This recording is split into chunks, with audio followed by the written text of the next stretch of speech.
It was around midnight when I first realized something was wrong, but I had no idea how deep the rabbit hole really went. It started with the phone call, a simple message, one that seemed harmless at first. But now, as I sit here in this small, rundown cabin, the memories rush back with terrifying clarity. I don't know how to explain the fear that settled into my bones that night, the kind that gnawed at your soul and made your skin crawl even when everything around you seemed eerily quiet. But it wasn't quiet. The world was never quiet. Not when you knew what was out there.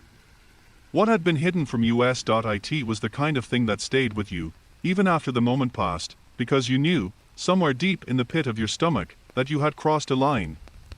And once you cross that line, there's no going back. My name is Ethan Porter. I'm just like most people, work a 9 to 5 job, try to keep a low profile, and mind my own business. But my life changed the moment I stumbled across something I wasn't supposed to see. Or perhaps, something I was always meant to see. It started innocently enough. I had taken a trip to Nevada to visit an old friend, someone who had worked as a contractor at one of those infamous government bases. We'd lost touch for years, but when he reached out, I figured a visit was long overdue. I had no idea what I was walking into. He'd called me a few weeks earlier, saying he wanted to meet in person to talk about something he could no longer keep quiet about. He'd been drinking when he called, slurring his words, but I could tell something was weighing heavily on him. He wasn't the type to drink, so I knew it was serious. I need to tell you something, his voice had cracked over the phone. You won't believe it, but I can't keep it in anymore. We arranged to meet at a bar outside of town, near the outskirts of Area 51. That place, infamous as it is, had always intrigued me, mostly because of all the conspiracy theories surrounding it. UFOs, aliens, secret government experiments, you name it. But like most people, I never took it seriously. It was all just noise, right? As I drove out to the desert, I tried to shake off the unease that was growing inside me. I'd known Kyle for years, and he'd never been the kind of person to get involved in anything weird. But he'd been working at the base for a long time now, and something had clearly changed him. When I arrived at the bar, I found him sitting in the back booth, looking even more worn down than I expected. His eyes were bloodshot, his hands trembling slightly as he sipped from a glass of whiskey. He gave me a tight smile when he saw me. "Ethan," he said hoarsely, his voice barely above a whisper. "You came." "Of course I did. What's going on, Kyle?" I slid into the booth across from him, trying not to look at the dark circles under his eyes. Something felt off, but I couldn't quite put my finger on it. Kyle leaned in, lowering his voice even more. "I've seen things, man. Things that will change everything you think you know about this world." I sat back, trying to hide my skepticism. "Kyle, what are you talking about?" He glanced around nervously, then leaned even closer. "You've heard the rumors, right? About what's really going on at Area 51. "Yeah," I replied cautiously.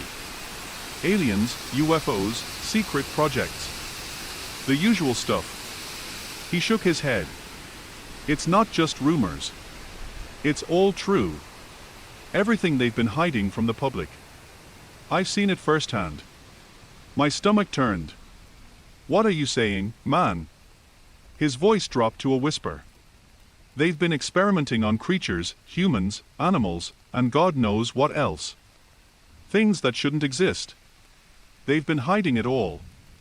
The government doesn't want anyone to know what they're really doing." I stared at him, trying to process what he was saying. "What kind of creatures are you talking about?" Kyle looked at me for a long time, then seemed to make a decision. He slid something across the table. It was a photo, grainy and unclear, but there was no mistaking what it was. A creature, unlike anything I had ever seen before. Its skin was dark, almost slick like oil, and its eyes were too big for its face, too wide, too unnatural. It looked almost human, but there was something wrong with it. Something that chilled me to the core. I picked up the photo, my hands shaking. "What the hell is this?" "I don't know," Kyle muttered. "But I saw it. I saw them. And they are not alone. There's more. Worse things. They are trying to create something. Create what? I asked, my voice barely a whisper. He leaned in even closer, and for the first time, I saw real fear in his eyes. I don't know, Ethan. I don't know what they are trying to do. But it's bad. It's worse than anything we can imagine. And it's already too late. They've already started. I dropped the photo back onto the table. Kyle, what the hell are you talking about? His hands were trembling now, and he looked around nervously. You need to leave. You need to go, Ethan. They are watching. They know I'm talking. And they'll come for me. He stood up suddenly, his chair scraping loudly against the floor. You need to go now. Before it's too late. I stood up to follow him, but he was already backing away, his face pale, his eyes wild with panic. Kyle. What are you talking about? But he was already gone. I stood there, staring at the empty booth, the weight of his words sinking in like a stone in my stomach. Something wasn't right, and I knew it. Kyle was hiding something, and I couldn't just walk away from it. I didn't know it then, but that night would be the last time I ever saw him. I should have listened to Kyle. I should have walked away. But when you're tangled up in something so dark, so utterly impossible to understand, your curiosity pulls you in like a moth to a flame. I didn't know that the path I was about to walk would tear everything I thought I knew about reality into pieces. The next day, I couldn't shake the image of that photo from my mind, the creature with eyes too wide and skin that looked like it belonged to something otherworldly. Kyle's warning echoed in my head, but the more I tried to push it aside, the louder it grew. I had to know more. I had to see it for myself. I called Kyle's phone multiple times the next day, but it went straight to voicemail each time. I tried not to panic, but the feeling in the pit of my stomach was relentless. Something wasn't right. Kyle had been on edge before, but now it was as if he had disappeared completely. By late afternoon, I decided to drive out to the outskirts of Area 51. I didn't know what I expected to find. Maybe I thought I could get some answers, or maybe I just needed to feel like I was in control. But I couldn't shake the feeling that I was walking into something much bigger than I could possibly understand. The drive out there was long and quiet.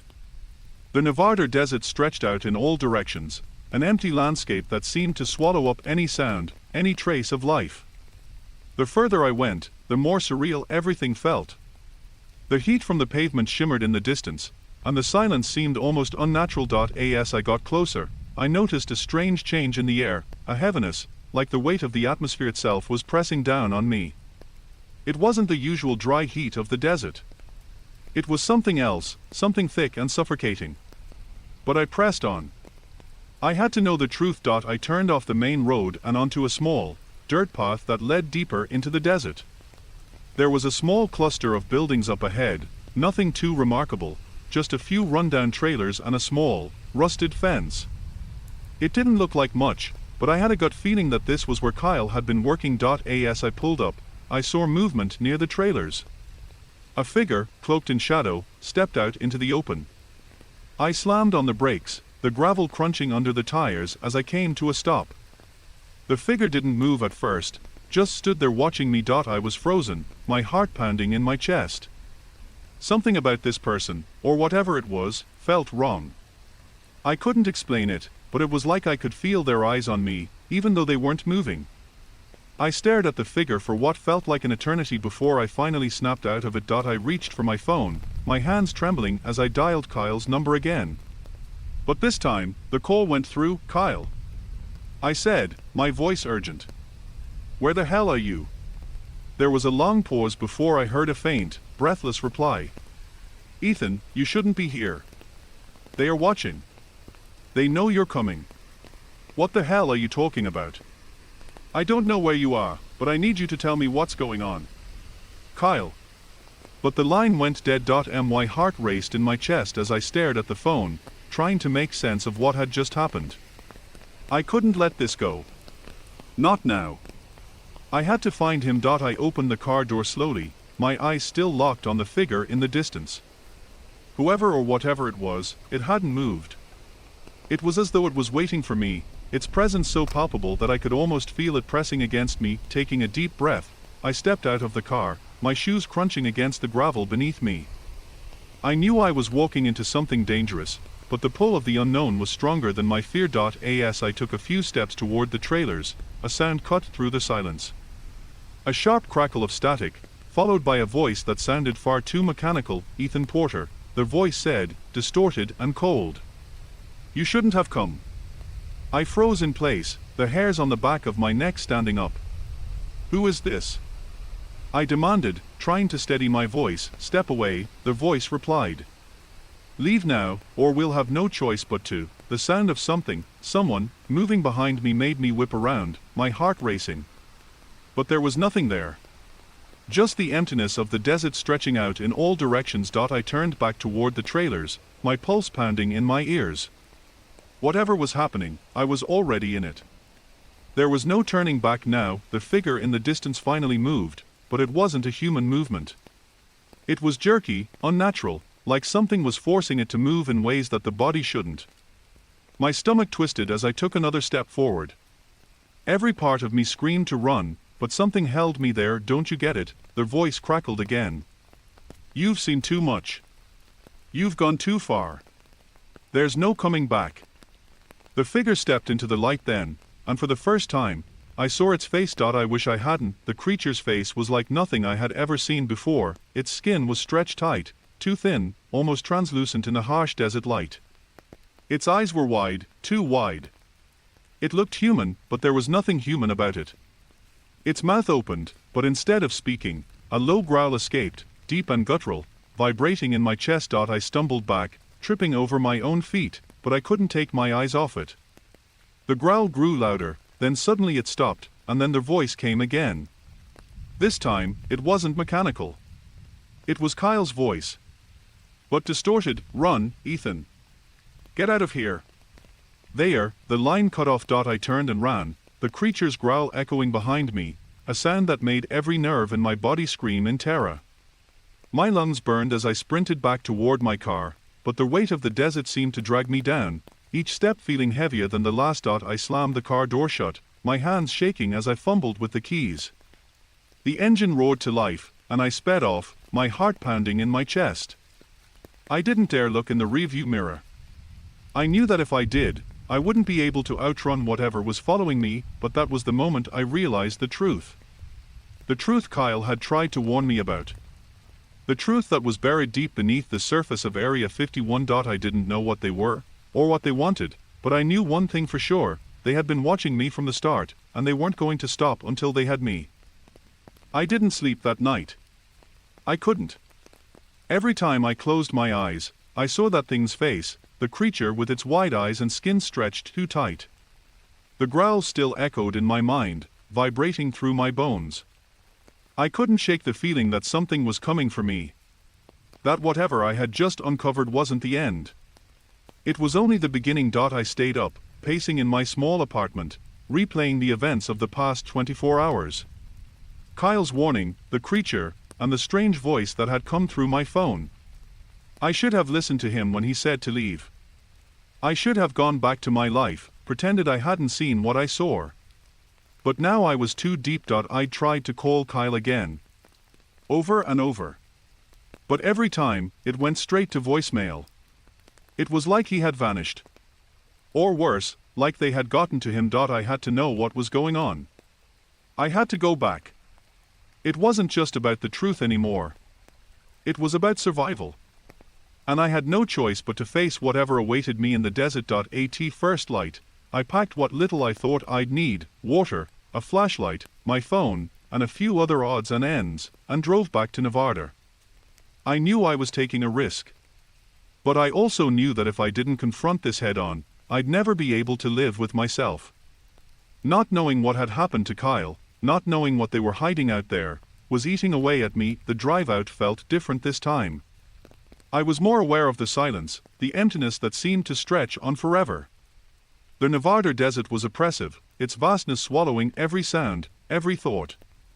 It was as though the land itself was complicit in whatever secret lurked beneath the surface. I parked a few miles away from the trailers, taking extra precautions not to be seen. There was no telling who or what might be watching. I wasn't sure what I was looking for, but I had to start somewhere. As I got out of the car, the familiar sense of dread began to creep back in. My heart was pounding in my chest, my breath coming too quickly, too shallow. But I pushed it down. I couldn't afford to be scared now. I had come this far. I made my way through the desert, following a faint trail I'd spotted earlier. I didn't know why I thought it would lead me somewhere. Maybe it was instinct, or maybe I was just desperate for answers. But the path took me to the same rundown buildings, the same faded trailers where I had met Kyle. The silence here was deafening. No wind. No wildlife.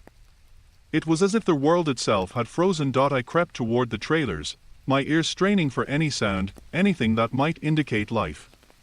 But there was nothing. Just the stillness of the desert, the suffocating silence that made it impossible to tell if I was being watched. Then I heard it. A faint crackle of static, followed by the voice, Kyle's voice, so distorted it barely resembled the man I knew. Ethan. It came from a speaker hidden somewhere, deep within the trailers. They are here. They are watching.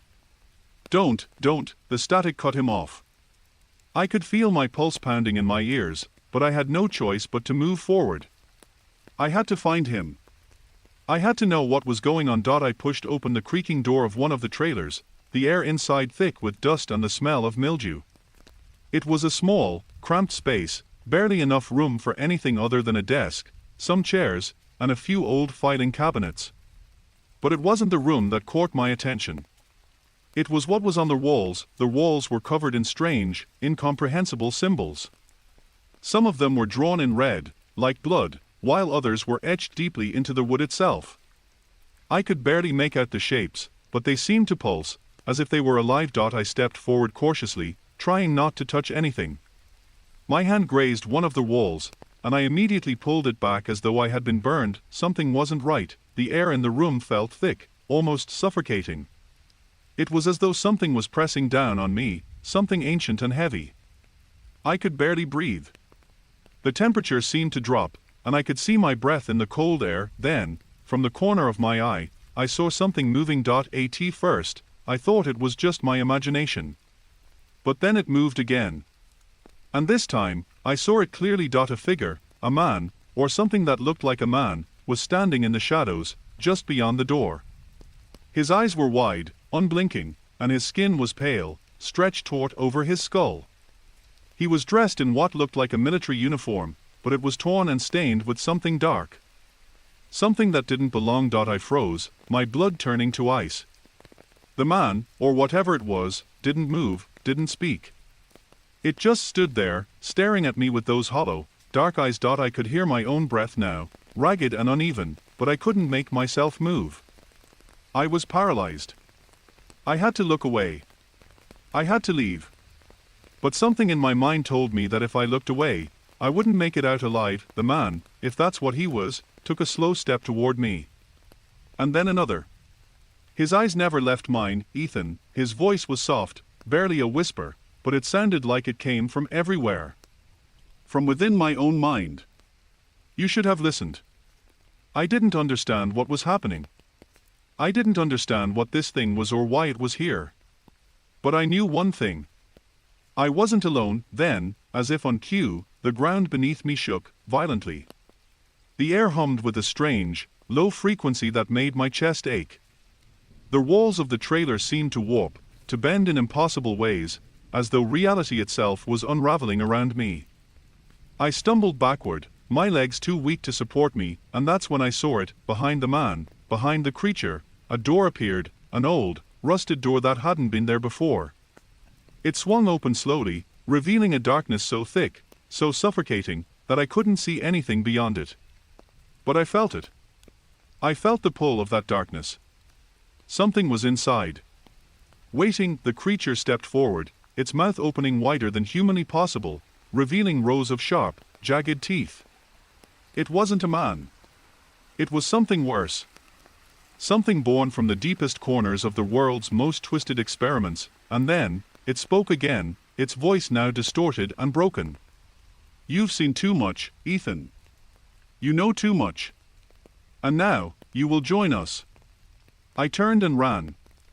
I don't know how, but I made it out of that trailer, stumbling through the sand, my heart pounding in my chest. I didn't dare look back. I don't remember how I made it to my car. I don't remember the drive back.